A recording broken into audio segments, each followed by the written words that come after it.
Санариптүү өнүктүрүү министрлиги улуттук коопсуздук мамлекеттик комитети жана туризмди колдоо жана өнүктүрүү фонду менен биргеликте туристтер үчүн жаңы санариптик кызматты ишке киргизди. Эми чет өлкөлүк эс алуучулар каттоого туруу үчүн калкты тейлөө борборуна барбай эле мекеменин сайты аркылуу онлайн каттоодон өтө алышат. Онлайн регистрация иностранных граждан.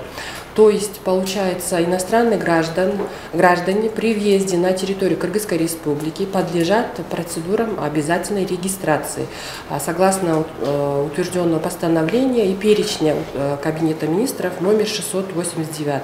Чет өлкөлүк жаранды каттоого коюп жаткан жаран арыз калтырып, сайт аркылуу жеке кабинетин ачыш керек. Бул үчүн анын өздүгүн тастыктоочу документтер, ошондой эле турак жайга менчик укугун тастыктоочу документтер болушу шарт. Не сам иностранный гражданин, я обращаю ваше внимание, потому что у нас в этой части принимающая сторона обязана подать заявление для регистрации иностранного гражданина. Эми Кыргызстанга келген ар бир турист, мигрант турак жайга, мейманканаларга, жатаканаларга каттоого тура алат. Чет элден келген туристтердин саны жылдан жылга көбөйүп жатат.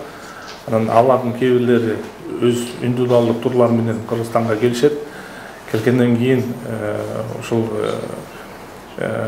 чет элдик миграция мыйзамына ылайык алар каттоодон өтүш керек да. Иштелип чыккан сайт колдонууга оңой, ар бир кадамы так жазылган. Кабыл алуучу мамлекет чет элдикти оңой эле каттоого ала алат. Я приехал просто на 60 дней, а русским гражданам можно 30 дней без визы находиться, без регистрации. То есть, вот, поэтому понадобилось зарегистрироваться.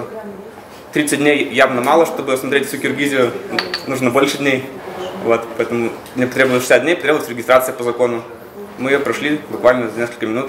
Она несложная, нужно ввести свой персональный идентификационный номер, персональные свои данные, внести адрес электронной почты, указать свои контактные данные и подать по авторизации уже заявку. Кызматтын чет өлкөлүк жаранды каттоо бөлүмүндө ким катталып жатканы тууралуу жетиштүү маалыматтар көрсөтүлгөн соң 24 сааттын ичинде 120 сом өлчөмдөн мамлекеттик алым төлөө коду түзүлөт. Веб камераны колдонуу менен туристтин сүрөтүн да тартышыңыз керек болот. Ал эми чет өлкөлүк жарандын фейсти сүрөтү Кыргыз Республикасынын кире беришиндеги сүрөткө дал келсе, каттоону улантууга болот. Долбоордун максаты каттоо учурундагы бардык коррупциялык тобокелдиктердин нөлгө түшүрүү, тышкы миграцияны эсепке алууну жакшыртуу жана санариптик тейлөө форматына өтүүнү тездетүү. Кыргызстанда жарым жылда 330 000 чет өлкөлүк жаран катталды. Бул көрсөткүч 2022 жылдын ушул мезгилине салыштырмалуу бир кыйла өскөн.